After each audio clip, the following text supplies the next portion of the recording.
And the title of her talk is Bringing Balance and Healing Through Integration. So this is going to be heavy on integration. Uh, Catherine Marquez, also known as Kat, holds a Bachelor of Science degree in Holistic Health, is an Usui Reiki master, a shamanic practitioner, and graduate of the Four Winds Shamanic Energy Medicine School. One of the teachers is actually in here on the talk, and Peter, who didn't introduce himself, and I'm also a graduate of that school. And so the way that this is going to go is Kat's going to be doing a PowerPoint presentation, and I'll try to, and I'd like no one to interrupt her, but with voice, so I'm going to mute everybody, and I'm going to give her the hosting thing.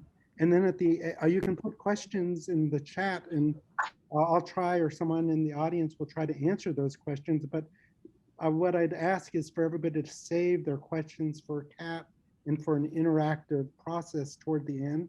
She's put in a lot of effort to do this comprehensive Zoom for us all, the gift to us. And so without further ado, I'm going to make Kat the host and let her take it away.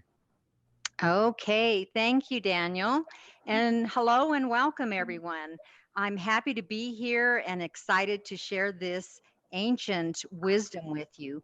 We have a diverse audience today. We have physicians, nurses, fellow shamanic practitioners, mental health providers, and others on the call today for this 60-minute presentation. Daniel's going to be monitoring the chat box. So if you would like to put your questions in the chat box while I'm presenting, that's going to be fine. And we're also going to be having a separate discussion, question and answer session after the presentation. So you're welcome to just wait and ask your questions at that time as well.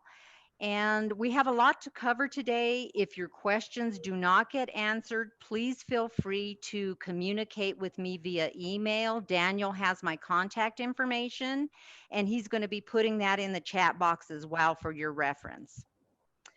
So, I am a healer, a medicine woman, practicing in the shamanic traditions of Mexico, Central America, South America, and the western part of the United States.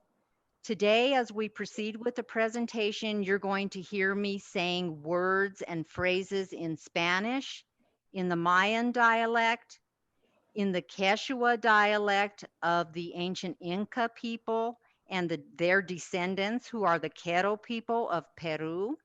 And I'm also going to be saying words in the Nahuatl dialect. This is the ancient language of the Olmec, Toltec, and Aztec people of Mexico and of Central America. So I'm going to go ahead and start sharing my screen so that we can proceed with the presentation.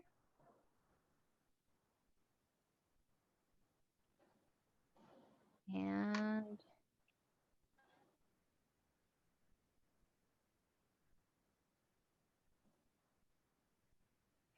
okay. So, the focus of today's presentation is to illustrate the importance of integrating ancient shamanic wisdom within the paradigm of contemporary allopathic medicine to provide optimum health care. Come on.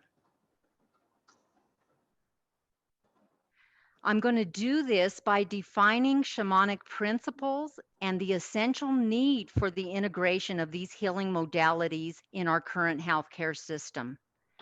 I'm going to describe the shamanic axioms or truths and how they relate to quantum physics. I will also discuss somatic phenomenon and their applicable shamanic healing modalities. And I'm going to provide you with practical tools and resources so that you're able to assist your clients using these shamanic modalities. And at the end of the presentation, we will discuss the possibilities for integrating shamanic modalities in the future of our current healthcare system.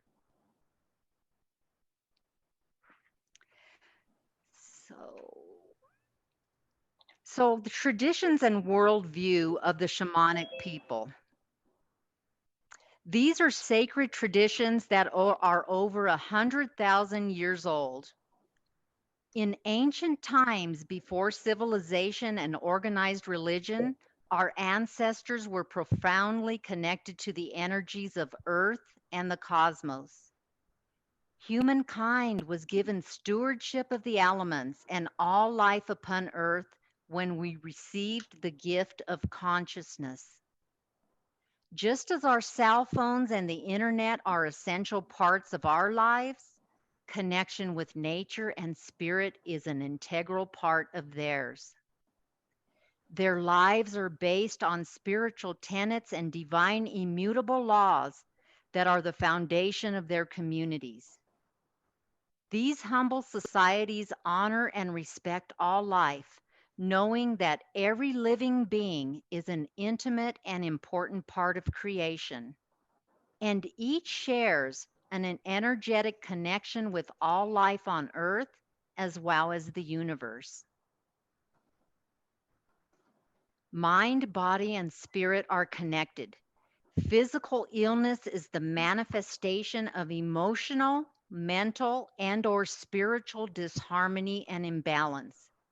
By the time physical symptoms manifest, an energetic, emotional, or mental issue has already been present for some time. Physical symptoms are the last to manifest.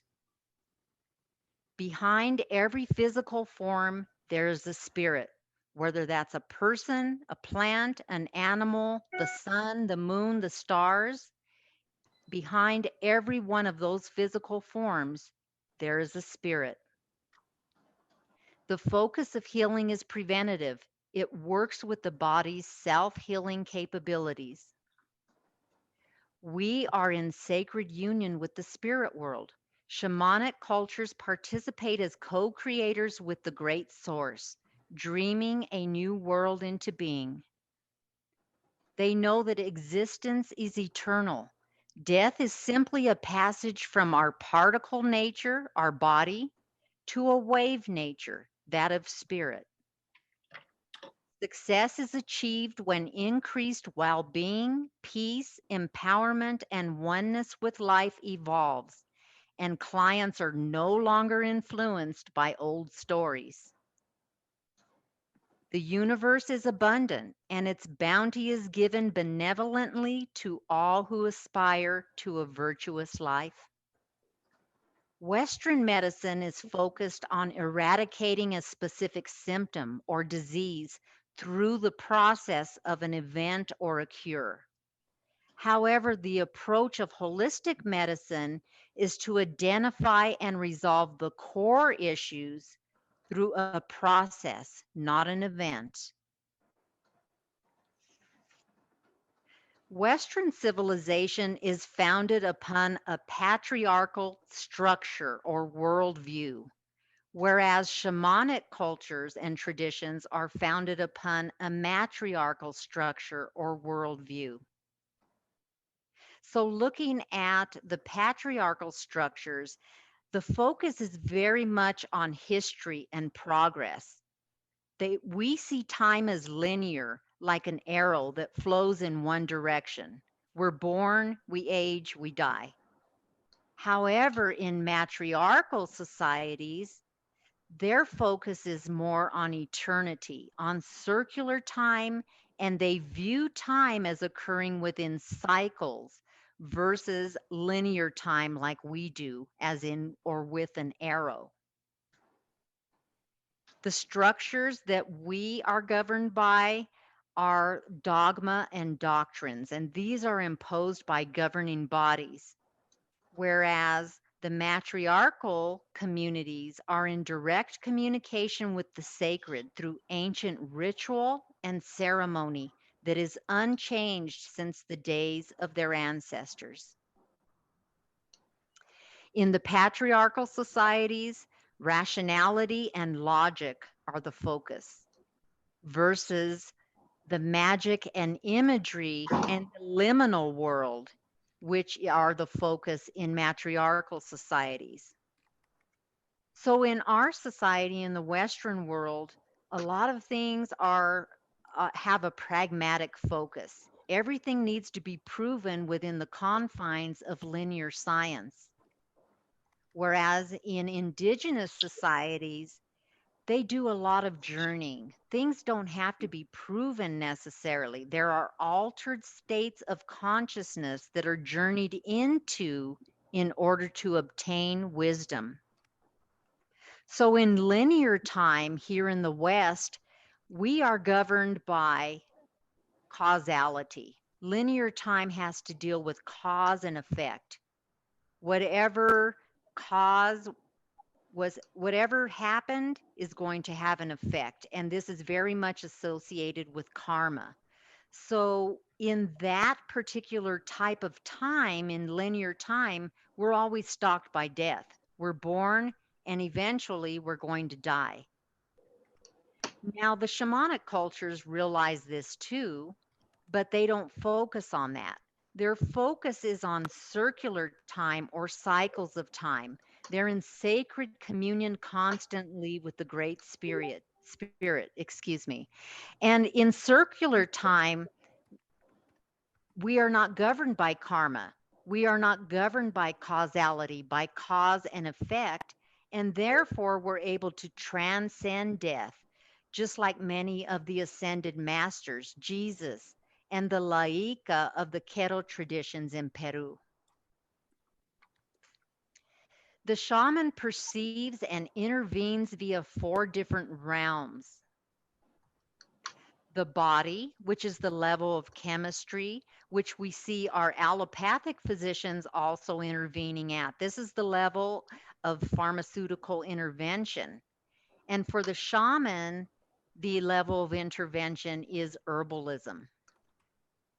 The level of the mind or the subconscious, the conscious. The mental health professionals also intervene at this level. And this also includes, of course, self talk and speech. And whether our self talk is negative or positive, it's going to affect us in different ways. Now, the next two realms, only the shaman intervenes in these realms. This is the level of the soul, of images, of ceremony, and of ritual, and of the level of the spirit, the realm of the spirit, which is the realm of pure energy. Now we're taking a look at the Quero medicine wheel.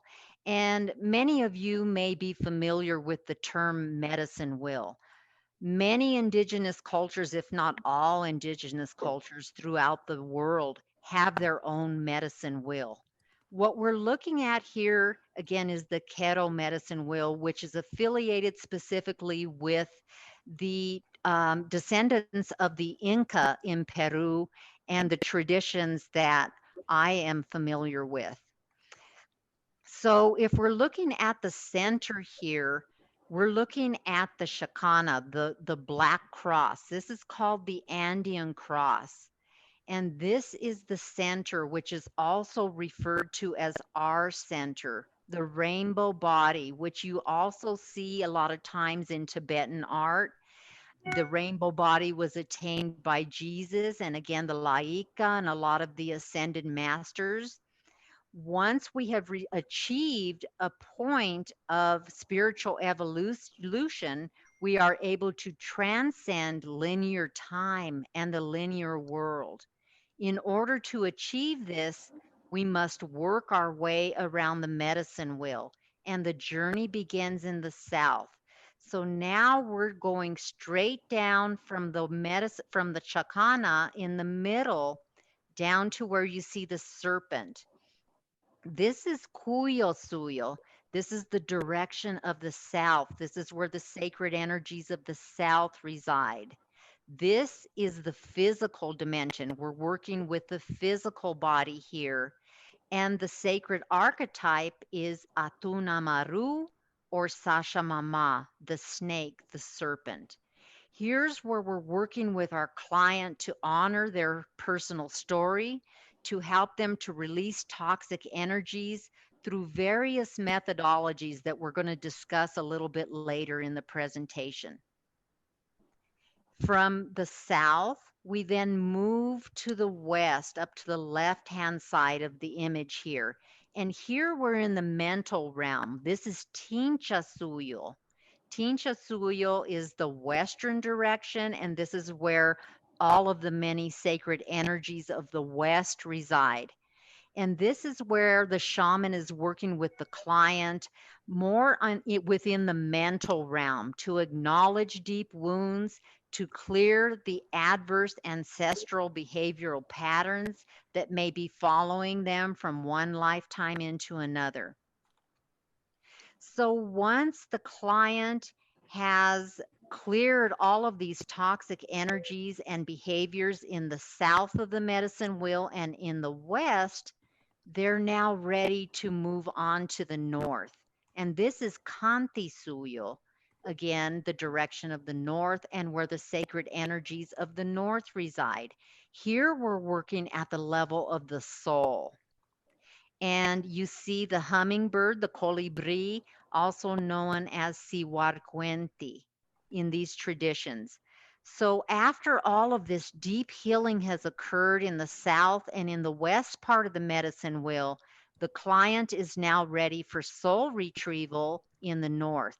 They're ready to actually drink from the nectar of life, just like the hummingbird. And they're able to practice stillness in motion, meaning they have the ability to be surrounded by drama, by a storm, but they're still able to stay centered and balanced, to be in the eye of the storm.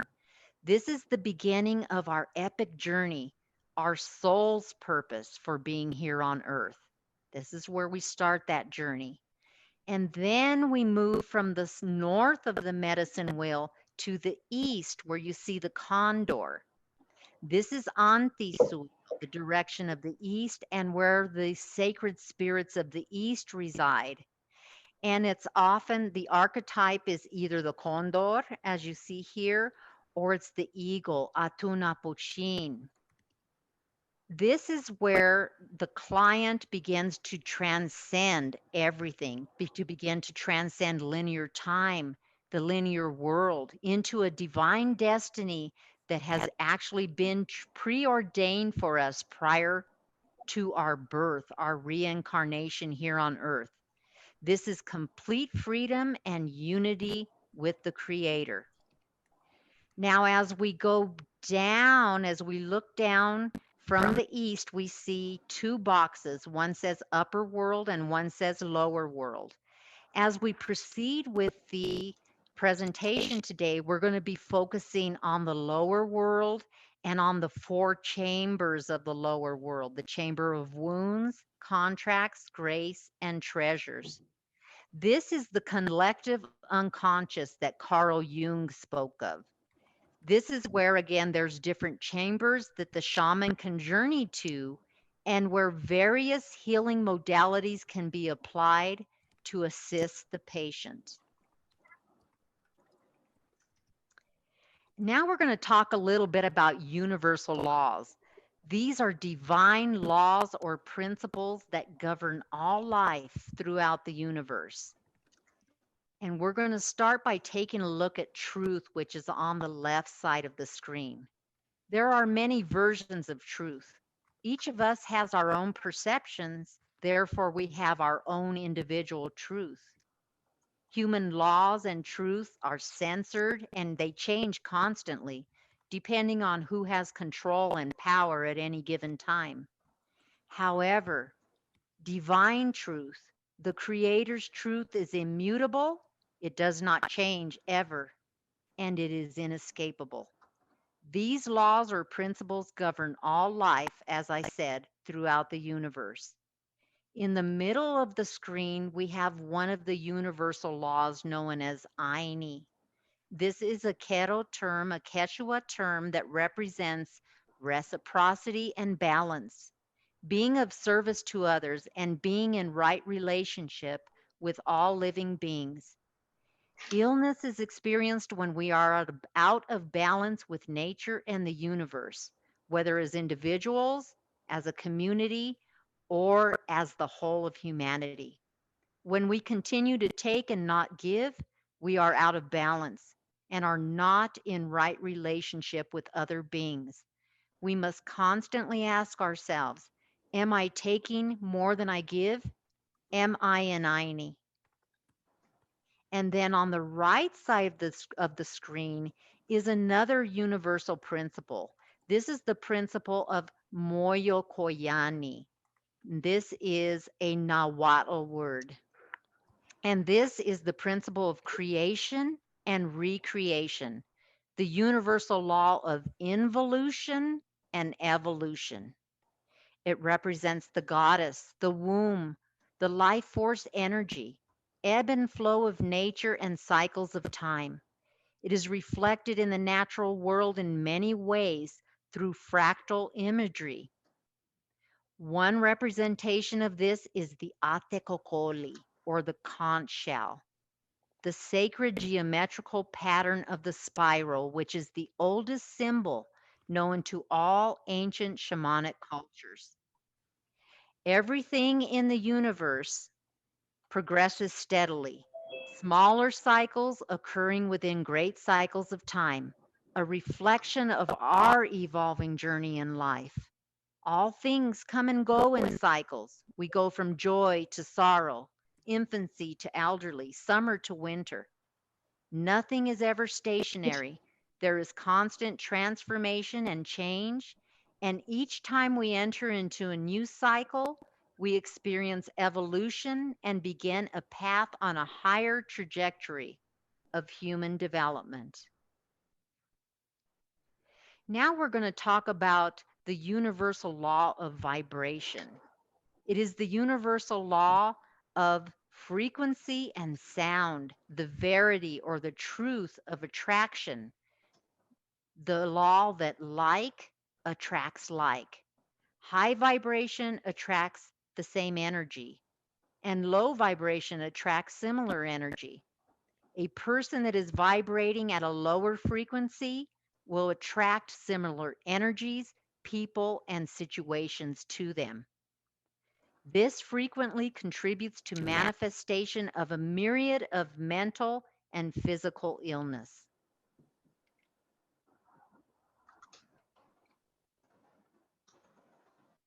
Love is the highest vibration. It is the key to all shamanic modalities, and that is to raise our vibration, which assists clients with healing as our vibration continues to rise and beneficially, it will affect all systems within us in a beneficial way. Now we're going to talk about the four kingdoms of earth. And each kingdom is more evolved than the previous kingdom. The first kingdom of earth is the mineral kingdom. This is the first domain. It is alive. I encourage you to pick up a rock or a stone on a hike. Hold it in your left hand, close your eyes, and connect to your heart. You will be able to feel its vibration. Shamans frequently work with various crystals during a healing session to raise the vibration of the environment as well as that of the client. Crystals hold memory. That's why we use them in our PCs. They are connected to the consciousness of Earth as well as the stars, Atun Shaska. The minerals and crystals all vibrate at different frequencies, and each is able to assist humankind with healing. For instance, the crystal amethyst, it assists us with healing unhealthy behavioral patterns like addictions. A client can hold it in their left hand and meditate with it, or they can place it in a pitcher of water, making a water tincture. And as the client drinks the water, they absorb the vibration of that mineral. Slowly, over time, the vibratory pattern of the amethyst influences the client toward more life affirming patterns. The second kingdom of earth is the plant kingdom. Each plant on earth was put here for a purpose. Even those that we consider weeds are beneficial.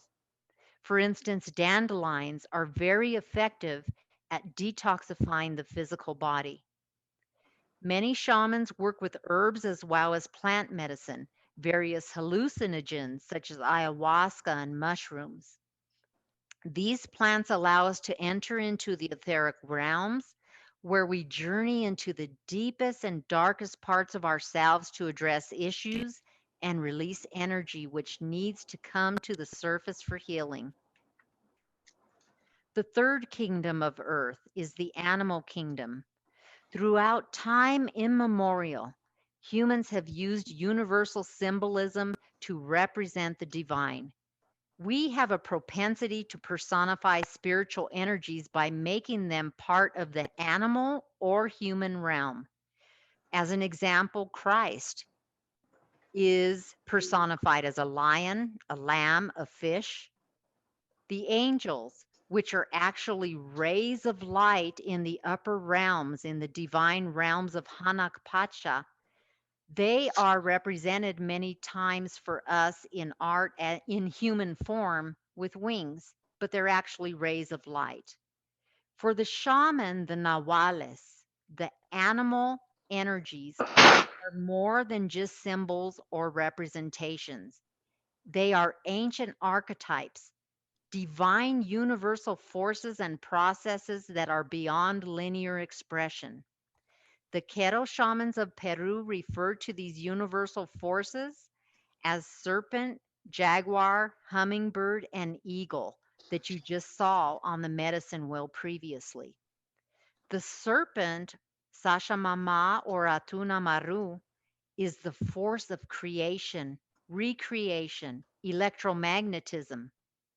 The jaguar, Mama Otorongo, is the force of entropy, involution, death of patterns and behaviors that do not serve us. The hummingbird, Siwarcuenti, is the force of evolution, unfolding, growth into new and beneficial patterns.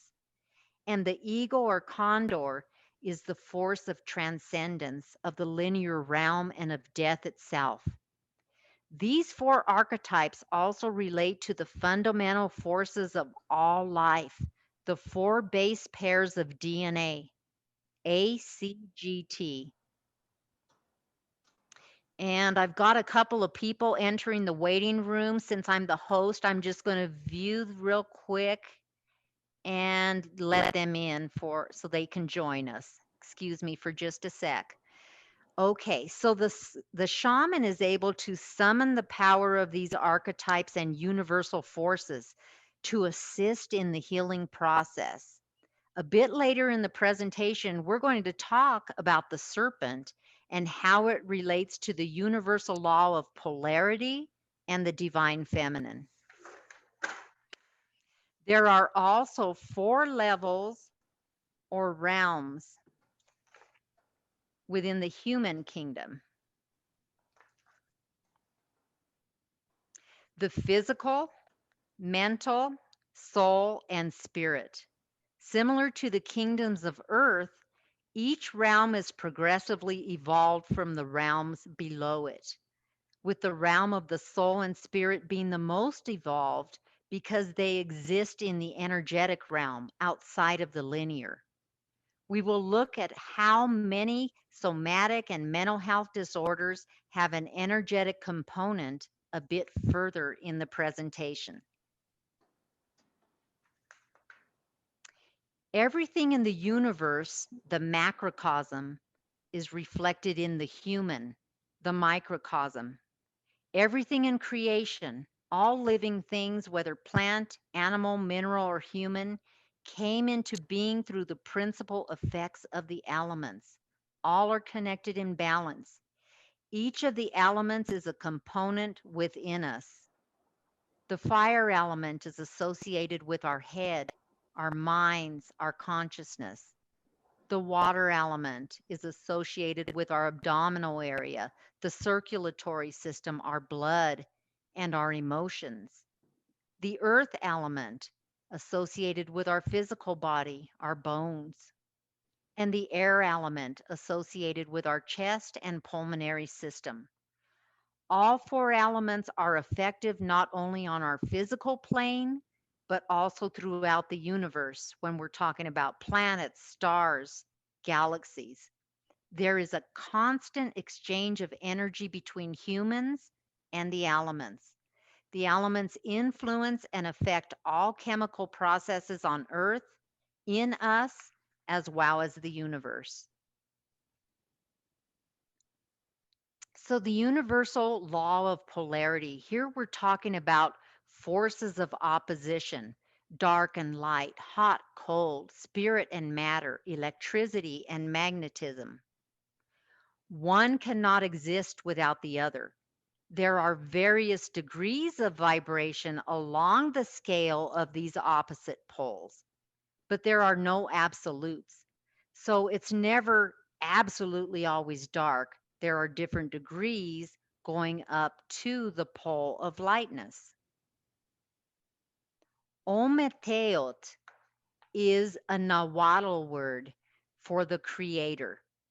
And for indigenous cultures, the creator is not seen as an old man with a white beard sitting behind beyond the pearly gates, but is seen as a divine life force, as the unity and balanced polarity of the negative, the magnetic, the feminine, and the masculine, the positive, the electric, the electricity, and the magnetism. So Ometeot is divine law and order of creation and of the cosmos. And as we look at the two images down at the bottom of the screen, we can see the similarities between Ometeot, as shown in an image on the left, and the yin yang that most of us are familiar from the Asian cultures, where we're seeing the integration of light and dark, how it's never absolute, how there's always the black within the white and the white within the black. And also take note of the serpent energy that surrounds Ometeot, because we're going to begin to talk about the importance of the serpent energy relative to the divine law of polarity and the divine feminine. The divine law of polarity, the serpent, the divine is the divine life giving power of the universe. And this is feminine, the creatrix, the womb of the universe and giver of all life and birthplace of creation. She is celestial, as in the nebula that give birth to many different stars. And she is terrestrial, our earth mother, Pachamama, corazón de la tierra, the heart of earth. She is the archetype of the healer and the primary life force, infinitude and wisdom. She is the universal law of attraction and repulsion, electricity and magnetism. For the Indian sages, this is known as Kundalini Shakti, the universal life principle that manifests everywhere in nature, the force which moves in a curved pattern. Our Kundalini, which is an energetic serpent that is coiled at the tip of our spine, at our tailbone. And as we begin to release these toxic energies and evolve spiritually, that sacred energy, the divine feminine energy of the Kundalini, is able to rise through the chakras, which we'll be talking about in just a little bit, and through the spinal cord of the human being. Now let's take a look at the image of the serpent swallowing its tail there in the right bottom corner of the screen. Many of us might recognize this as a symbol of eternity and infinity. This is the primary form of all manifested living beings, and it is spheroidal. Okay, and we're going to see the truth of this when we get to discussion about the soul. The DNA Our DNA is also the unity of magnetic and electric energy. Our cellular memory is the wisdom of our ancestors. And as we look again at the bottom left of the screen at the image, this is the caduceus, the staff of Hermes, the Greek sage and father of allopathic medicine, the symbol that is still used today to represent healing. It's the serpent. The serpent and staff are the central point of dynamic interaction of polarized forces. Moses, the great sage of the Old Testament, also used his serpent staff to perform miracles and lead the Exodus out of Egypt. So we begin to see that the serpent is much more and goes way beyond that which dominant society has fundamentally taught as evil.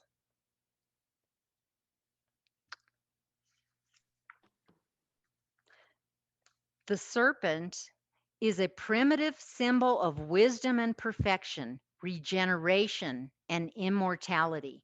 Hermes called the serpent the most spiritual of all beings. She is a representation of primal passion, sexuality, divine feminine, undifferentiated raw consciousness. She is the principle of Moyo Koyani, the serpent of creation and recreation on the heavenly planes and procreation on the earthly planes. The serpent knows the way to the deepest part of ourselves that need healing, and she assists us with transforming old, worn out patterns that need to be released and changed. She teaches us how to shed that which no longer serves us as an act of love and power so that it no longer informs us. Then we are informed by who we are becoming versus who we were. Our earth is also electromagnetic. The core of our earth is fire.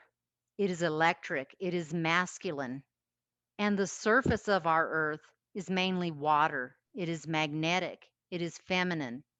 These are the principle of gender, masculine and feminine, the opposite poles that manifest in all living beings. As humans, we also have a feminine and masculine side. Our masculine energy runs along the right side of our body and the left side of our brain. Our feminine energy runs along the left side of our body and the right side of our brain.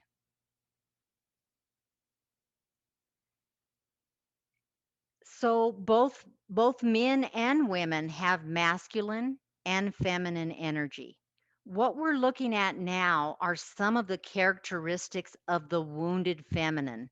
When we experience trauma in our lives, we may see the characteristics of neediness in that person. They might be oversensitive, over emotional, manipulative, powerless, and codependent. What we're trying to get that individual to is to display the healthy feminine, unconditional love, intuitiveness, receptiveness, sensitivity, and nurturing, the ability to be understanding and to work within community. The same with the wounded masculine. This displays within a person as a perpetrator, a person that abuses power, they're dominating, they're critical, they tend to be control freaks, they're unstable and unsupportive. We're trying to get these individuals to display the healthy masculine characteristics of confidence, of strength, to be protective, to be assertive, but not aggressive, and to show discipline and responsibility. These are the healthy characteristics that we're hoping to bring forth in our clients.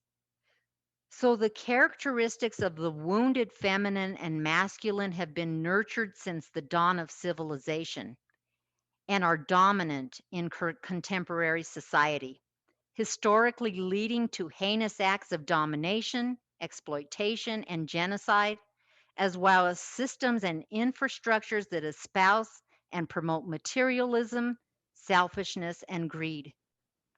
Through reviving balance and the divine feminine, the healthy characteristics of the divine, of the feminine and the masculine within ourselves, we heal our toxic energies and move beyond limiting beliefs. As each individual heals, they become catalysts for a peaceful and harmonious earth, affecting their families, communities, and our earth in beneficial ways. Domination, conquest, and hierarchical power is then replaced with the divine feminine principles of communion, love, and egalitarian power. We have all had clients where it seems we have exhausted all possible resources, but they don't seem to be getting better. Clients may present with mental health issues such as ADD, PTSD, bipolar, schizophrenia, depression, anxiety, addictions, and a myriad of other mental health symptoms. There can be comorbidity with cancers, autoimmune disease, and an inexhaustible list of diagnoses present in the allopathic nomenclature. Similar to a physician, shamans treat the physical body with herbs. Similar to mental health professionals, we delve into the depths of the mental realm, the shadow self, the collective unconscious to assist clients with transmuting self disparaging patterns and embodying new life affirming patterns. However, the shaman also works within the realms of the soul and the spirit, the realm of energy at the level of quantum physics. We all feel better when we get out of the city, when we get out of the concrete jungle and we get into nature and we're able to hike or camp. We, at that point, we can immediately feel some mental clarity and a lot of the toxic energy that we're carrying, the stress begins to clear up. This is because nature is the way the creator manifests on the physical plane. She is an emanation of absolute consciousness, creating resonance between us and the cosmos. Nature is the veil or sheath between us and the Creator. Pachamama, our Earth Mother, is the intermediary, the sacred bridge that connects our linear realm and the spiritual realms. And she also connects us with the highest power of love, that of Munai. When we are disconnected from nature, we become disconnected from ourselves. We feel incomplete. Most of us now live in a concrete jungle controlled by artificial intelligence. Life itself has become artificial. We have forgotten our mother is a sacred temple to be honored and respected. This has affected our consciousness, aligning us with ego and materialism, distancing us from our spiritual connection with ourselves and our Earth Mother. Now we're going to begin discussion about the soul. The soul is also called the light energy field or the LEF, and you will hear me using both terms interchangeably as we proceed.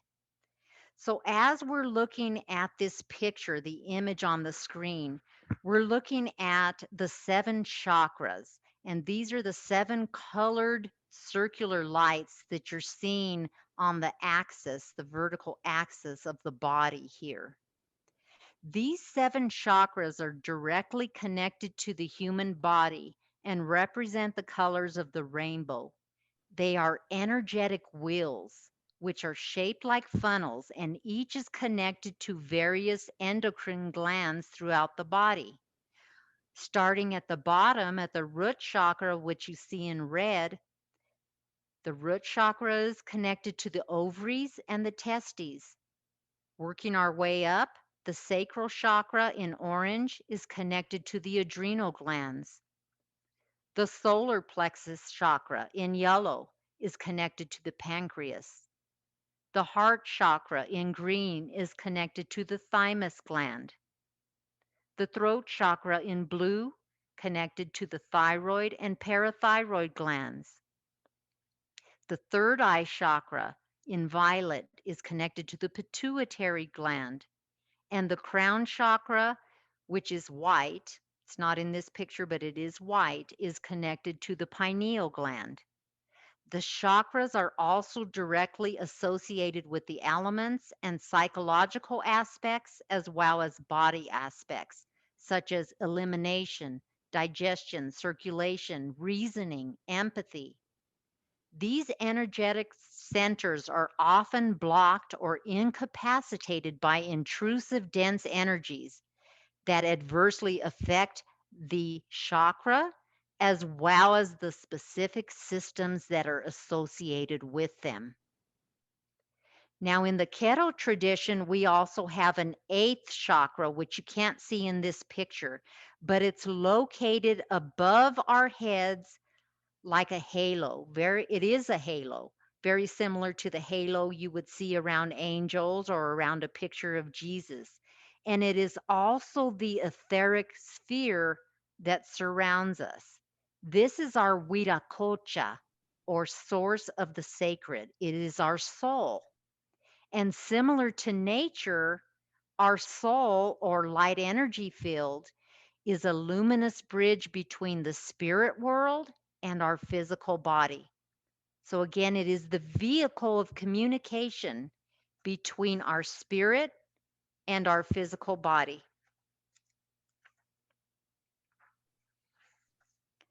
Our soul is a mirror of the Earth's magnetic field. If you're looking at the picture in the bottom there, you can see that our soul streams out of the North Pole and it re enters through the South Pole of the human body. It's shaped like the geometrical pattern of the torus, with a narrow axis or a tunnel that is less than a molecule thick at its center. And when we die, we travel through this tunnel back to the light. So I want you to just see the similarities between between the etheric field that surrounds the earth and the etheric field that surrounds us. Just as the elements of nature are a part of us, we also see how we are children of earth and she is our mother. So the soul or the light energy field travels at the speed of light, connecting us to the matrix of the universe. It instructs our DNA and it is the blueprint of our body. It determines our physical, emotional, and mental traits, how we age, and the afflictions that will emerge. The Aleph endures throughout infinity. It exists outside of time, but it manifests in time by creating new bodies through the process of reincarnation. It holds the consciousness of the universe and the templates of karmic patterns from past lives that predispose us to certain illnesses and to meet and interact with those who will teach us life lessons. Wounds and trauma are stored in the Aleph holographically in full color, intensity, and emotion. They are dormant and they can be activated by stress. Our soul or the Aleph can be depleted by stress and by environmental toxins and many other things. Energetic imprints of disease suppress the immune system and they download directly from the Aleph into the chakras and the central nervous system, setting off a disease process. Trauma keeps us trapped in linear time because dense energies inhabit our soul. There are four lines, that are handed down to us at birth: love, money, power, and health. And these are the same fate lines that I work with whenever I do divination, like a tarot card reading. The questions that a client asks are always going to be along these four fate lines. So the shaman journeys to the underworld, to the collective unconscious of the client's past. And while there, the shaman may be guided to use various modalities, and we're going to discuss those here in a bit. The shaman can directly address and resolve the issues, or we can bring the information back to the client, empowering them to make the changes necessary to resurrect balance to the entire system, body, mind, and soul. The shaman follows the client's timeline backwards into the past or forwards into their future to allow the client to break free of fate and to select a more beneficial destiny through recovering and embracing their original agreement that was made with spirit before they reincarnated. This is our soul's purpose for being here on earth and our place of true power. So, we will talk about these concepts more in depth now as we discuss soul loss and soul retrieval. Soul loss is always caused by trauma. It could be an accident, surgery, abuse, divorce, grief. Any type of trauma can cause soul loss. Soul loss can occur in this lifetime or in past lifetimes. Due to trauma, a quanta of essential energy or a part of the soul splinters off. It detaches from the individual and it resides in the underworld where it feels safe. This results in that individual having no more space to express their passions and their gifts. The free spirit that once inhabited that individual can no longer express itself. Its symphony no longer resonates in harmony. Energetic momentum from past lives and generational trauma, such as genocides and the Holocaust, is passed down from generation to generation, and it continues and is successive. It can only be cleared energetically. If the issue is at the level of the soul or the spirit, it is in the quantum realm, and only a quantum or energetic solution will resolve the issue. Intervention at the physical level via chemical or pharmaceutical solution, or at the mental level via various modalities, will usually only mask or exacerbate the issue because it's the same principle as our software applications or the operating system on our PC. The higher version of the operating system can read the lower version, but the lower version of that operating system cannot read the higher. It's the same principle. With trauma, those issues are within the soul, and it has to be addressed and resolved at the quantum level, at the level of energy. So, soul retrieval is one of the many modalities used to assist a client with healing wounds from this lifetime and any other. The shaman works at the quantum level at the soul within the light energy field, as well as the chakras, to clear imprints or templates of illness that manifest as psychological, emotional, or physical illness. We journey to the past and witness the wounds endured and the contracts made with the universe when that individual was in a state of duress to recover the essential part of them. When a client has the opportunity, to understand why certain patterns are following them throughout their life, such as heart problems or high blood pressure, alcoholism, depression, anxiety, then they can begin to heal the wounds and the associated trauma, thereby transforming their physical, mental, and emotional realms. We have soul connections and share many lifetimes with others. Soul contracts we've made in past lives and karmic implications influence and guide us throughout various lifetimes.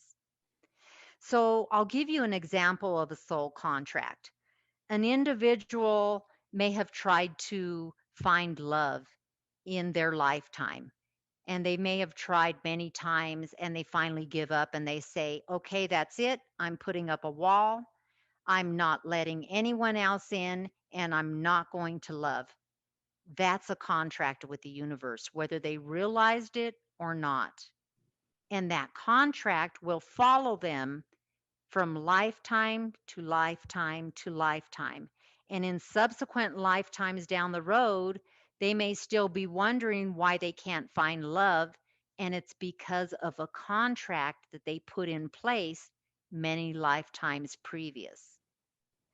So, in many cases, energetic cords with toxic relationships can be cut, old contracts can be annulled, and new life affirming contracts installed to heal individual and ancestral wounds, liberating the client to pursue a new and beneficial path. So, we have several shamanic healing modalities here. Energetic extractions of intrusive and dense energies resolve many of the issues related to phenomenon that manifest as a myriad of mental and physical symptoms. Underworld extractions are necessary for a client who has suffered trauma in this lifetime or any other lifetime. Ethereal cord cutting. Toxic energetic cords are cut with people or situations that are preventing the client from releasing old patterns and moving forward. Chakra illuminations bring divine light from the upper worlds, from Hanak Pacha, into the chakras, removing affinities with lower vibratory energies. And life contracts, as discussed, which are established at a time of duress in one's life, can be annulled, and new contracts can be installed to guide the client into new beginnings. So, at this point, I would like to provide you with practical tools and resources that you can use with your clients or with yourself in order to release a lot of the hucha, a lot of the heavy, dense, intrusive energies, and to start to develop spiritually and become healed as an individual. These practical tools and resources I've given to Daniel in a Word document, and he's going to be placing them in the chat box so that you have them as a future reference. So, as you're doing these practical tools and resources, you want to ensure that you are using complete mental focus and that you're connecting with your heart center. Because if you're connected with your heart center, you're connected with Munai, with the highest power of love. And with that connection, you're going to be able to affect positive results. So, decoupling is one of the first things that you can do. You can take a client or a patient out of fight, flight, or freeze. You would do this by connecting yourself energetically to our Earth Mother, Corazón de la Tierra, to the heart of our Earth Mother, Putukusi. And while placing one hand either on or above the client's heart and the other hand on or above the abdominal area, you would send Earth Mother's energy, the energy of love and healing through you, through your hands to the client.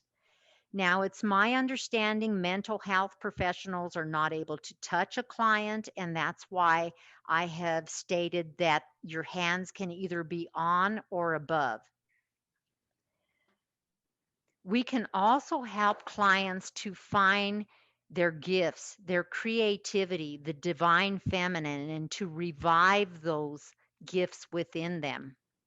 because our gifts are directly connected with our soul's purpose for being here on earth. And if they're not used, stagnant energy is created within the individual. The water element is also very, very effective in purifying the toxic and heavy hucha, the heavy energies. It is misinformation that only a priest can bless water. Anybody can bless the water. Anybody can charge the water. And people here might be familiar with Dr. Emoto's research, where he shows that our emotions, our intentions are absorbed by the water and actually create various geometric patterns within the water. So, in order to bless or charge water, you can connect with your heart while placing your hands either around or above a container of water, and just put your intentions of healing and love into the water, and then that water is ready for the client to use as you guide the client to place their hands in the water and to release the toxic emotions and energy.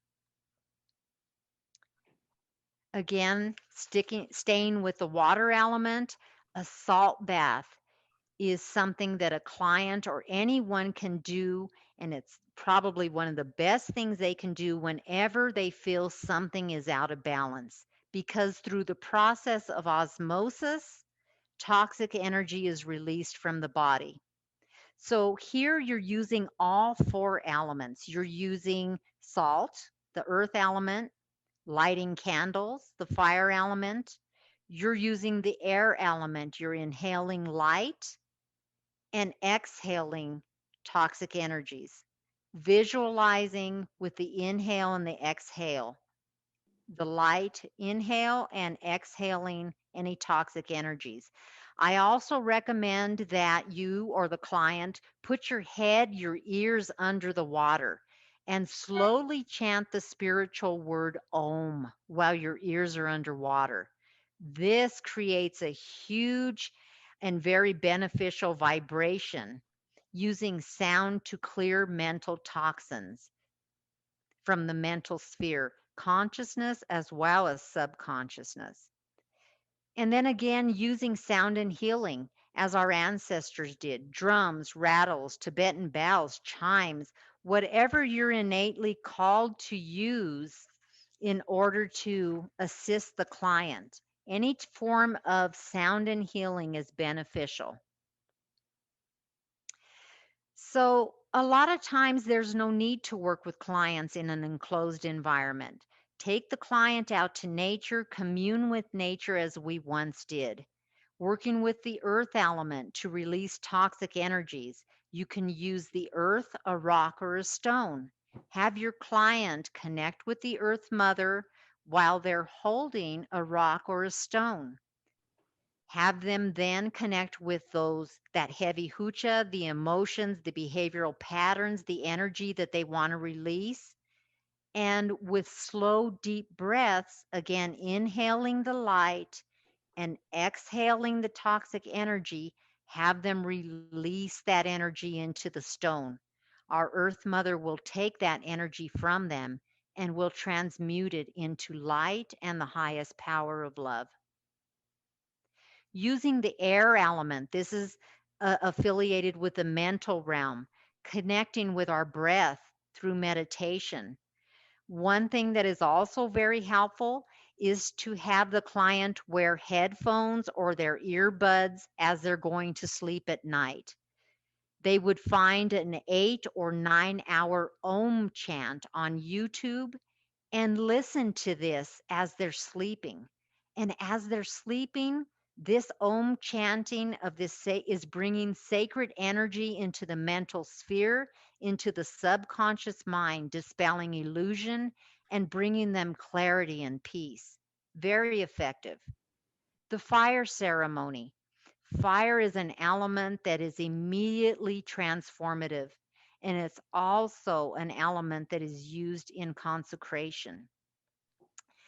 So the fire ceremony helps us to clear our LEF or our soul of these toxic energies. And I'm going to refer you to my YouTube channel. There are videos on there, and one of them is of the fire element, or of the, excuse me, of the fire ceremony. So please visit Ancient Instincts Healing and Health for that information. Ceremonies, rites of passages, and offerings are portals, they're doorways to a deeper level of being. In ancient times, these were common.